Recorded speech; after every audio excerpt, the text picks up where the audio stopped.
अस्सलाम वालेकुम नाज़रीन, मां आहियां शुएब अली उमरानी ऐं तव्हां ॾिसी रहिया आहियो BR टाइम न्यूज़। सभ खां पहिरियां शामिल कंदासीं हीअ रिपोर्ट। कपड़ा फाटल, जुती छिगल, हीणा हाल ऐं चेहरे ते बेबसीअ जा आसार। माज़ीअ जो नाले वारो फ़नकार सोढल फ़क़ीर लिगारीअ जी हयाती गुरबत ऐं बीमारियुनि सबबि दर्द जी दास्तान बणिजी वई। माज़ीअ में पंहिंजी लाट वसीले फ़न जी दुनिया में वॾो नालो ऐं इज़त कमाईंदड़ सूफ़ी फ़नकार सोढल फ़क़ीर ॿिनि वेलनि जे मानी गबेला बि परेशान। पुट जे विछोड़े खां पोइ सोढल फ़क़ीर जा सूर बीणा थी विया। हयातीअ जे ॾुखियनि ॾींहंनि में माइटनि ऐं दोस्तनि बि सोढल खां मुंहुं मोड़े छॾियो ऐं सरकार बि नामियार फ़नकार खे विसारे छॾियो। इस्लामाबाद हाई कोर्ट नवाज़ शरीफ़ ख़िलाफ़ नेब जूं 2 अपीलूं ॿुधणीअ लाइ मुक़ररु करे छॾियूं। जस्टिस आमिर फारूक ऐं जस्टिस मोहसिन अख्तर ते ॿधल बेच जो लिखत में हुकुम जारी कंदे चयो त अॻूणो वज़ीर आज़म नवाज़ शरीफ़ पंहिंजे ई दाख़िल कयल अपीलुनि में गैर हाज़िर रहियो। नेब जी दाख़िल कयल क्रिमिनल अपील नंबर 2 ते 28 जुलाई ते ॿुधणी थींदी। मुखालिफ़ दुरागवान शहबाज़ शरीफ़ पारां FIA टीम ते हिरासत करण जो इल्ज़ाम। FIA जे वफ़ाक़ी जांच इदारे शहबाज़ शरीफ़ जा इल्ज़ाम रद्द करे छॾिया। FIA लाहौर आॾो पेशीअ बैदि मीडिया सां ॻाल्हाईंदे शहबाज़ शरीफ़ चयो त नेब खां पोइ FIA खे साॻिया केस ॾिना विया आहिनि। वफ़ाक़ी घरू वज़ीर शेख रशीद चयो आहे त बिलावल भुट्टो 3 भेरा अमेरिका वञी इमरान ख़ान मुदो पूरो कंदो। PGM ख़तमु थी चुकी आहे। आज़ाद कश्मीर में हुकूमत बि इमरान ख़ान ठाहींदो। चूंडुनि खां पोइ हुकूमत ऐं अपोज़िशन जा लाॻापा ठीकु थींदा। रावलपिंडीअ में मीडिया सां ॻाल्हाईंदे शेख रशीद चयो त 5 अगस्त वारे क़दमनि जी वापसीअ ताईं भारत सां ॻाल्हियूं न थींदियूं।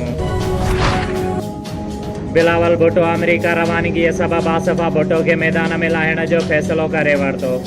ज़रियनि मूजिबि बिलावल भुट्टो जी गैर मौजूदगीअ में आसिफ़ा भुट्टो ज़रदारी आज़ाद कश्मीर पहुची पार्टीअ जी चूंड मुहिम हलाईंदी।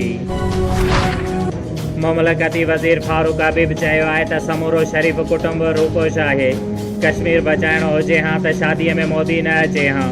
मुखालिफ़नि भारत वञी हुरियत अॻुवाणनि सां मिलण खां इनकार कयो। कश्मीर बचायो मुहिम जे नाले ते अबू बचायो मुहिम जारी आहे। सिंध असेंबलीअ में मुखालिफ़ धुर जे अॻुवाण हलीम आदिल शेख चयो आहे त जाती अमरा वारे फूलन देवीअ जी हैसियत एक्स्ट्रा अदाकार जहिड़ी थी वई आहे।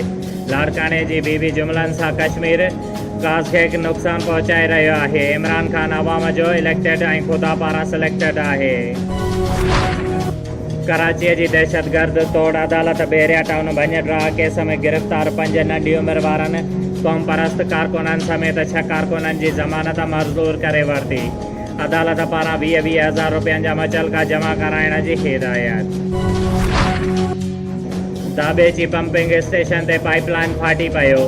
कराचीअ जी पाणी फ़राहमी मुतासिर। पंपिंग स्टेशन ते बिजलीअ जे ब्रेकडाउन सबबि पाइपलाइन फाटी पई। मलीर ज़िले में पाणीअ जी फ़राहमी मुतासिर। हैदराबाद इलेक्शन टर्मिनल पीपल्स पार्टीअ जे उम्मीदवार माशूक चांडियो जी दरख़्वास्त रद्द करे छॾी। PSA 41 ते GDA MPA अली गुलाम निज़ामाणीअ जी कामयाबी बरक़रार। रोडीअ वेझो जतोई बिरादरीअ जा 2 ॼणा अगवा। तज़ीलीले जो निशानो बणाइण बैदि खेनि आज़ादु कयो वञियो।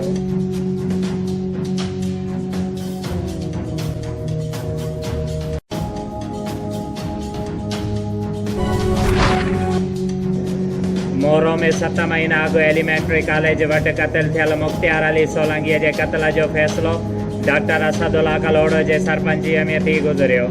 जंहिं जे फ़ैसिले में मुख़्तियार सोलंकीअ जो क़त्ल शुएब भैयन ते साबित थियो।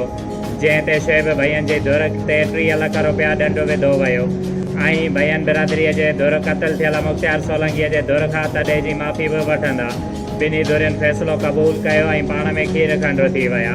हिन फ़ैसिले में शहर जा मुअज़्ज़िज़ीन वॾेरो अली असगर सोलंकी, अॻूणो वाइस चेयरमैन दोस्त अली सोलंकी, अॻूणो UC चेयरमैन मोहम्मद इक़बाल राहूजो, नादिर राहूजो, सलामदीन सोलंकी, वॾेरो शमन माछी, अली गुल ख़ास कैली, रईस नंगर खान चांडियो, वॾेरो मोहम्मद उस्मान जोखियो ऐं ॿिया शामिल। आबादीअ जे आलमी ॾिहाड़े जे हवाले सां पॉपुलेशन खाते नवाबशाह पारां कैफे शिराज चौक खां नवाबशाह प्रेस क्लब ताईं पब्लिक अकाउंट्स कमेटीअ जे chairman MPA Ghulam Qadir Chandio, district population officer रियाज़ अहमद शर, डॉक्टर यार अली जमाली, डॉक्टर दौलत जमाली ऐं ॿियनि जी अॻुवाणीअ में जागरता रैली कढी दरबार हाल नवाबशाह में सेमिनार मुनक़िद कयो, जिते MP गुलाम कादर चांडियो ऐं ॿियनि चयो त मुल्क में वधंदड़ आबादीअ जे करे रोज़गार जा मौक़ा घटि थींदा था वञनि ऐं माण्हू परेशानीअ जो शिकार थींदा पिया वञनि। हुननि चयो त वधंदड़ आबादीअ खे रोकण वक़्तु जी अहम ज़रूरत आहे। असां सभु गॾिजी आबादीअ जे रोकण लाइ किरदारु अदा कंदासीं।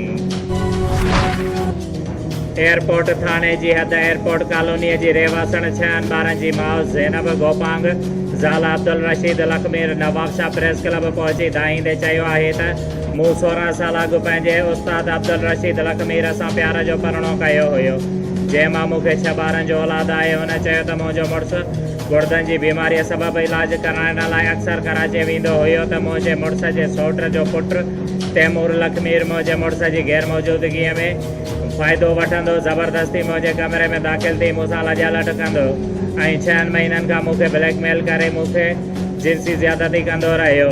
हुन चयो त मां बेज़ार थी इनकार कयो त मूं ते इल्ज़ाम लॻाया ऐं हिन औरत बदकार आहे। जंहिंखां पोइ मुंहिंजे मुड़ुस मूंखां मुंहिंजा ॿारड़ा खसे मोबाइल ते तलाक ॾेई छॾी आहे। हुन चयो त मूंसां ज़्यादती कई वई आहे ऐं ज़्यादती कंदड़ तैमूर लखमीर ख़िलाफ़ SSP नवाबशाह एयरपोर्ट थाणे ते केस दाख़िल कराइण लाइ दरख़्वास्त ॾिनी आहे, पर पुलिस मूंखे 5 ॾींहंनि खां रुलाए रही आहे, जॾहिं त जवाबदार मूंखे वालदेन जे घर अची मूंखे मोतमार धमकियूं ॾेई रहियो आहे। ॿिए तरफ़ SHO एयरपोर्ट गुलाम अवेस मंगरियो राब्तो करण ते ॿुधायो त हुन जो घरेलू मसाइलो आहे। वाक़े जी वधीक जांच करे रहिया आहियूं।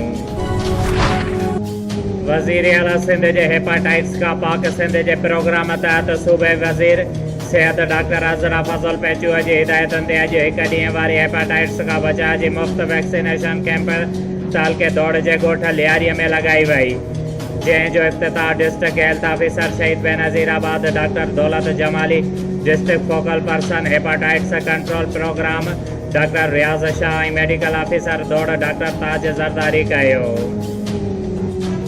शोएब अली उमराणीअ खे ॾींदा इजाज़त। वधीक ख़बरुनि ऐं अपडेट्स लाइ ॾिसंदा रहो BR टाइम न्यूज़।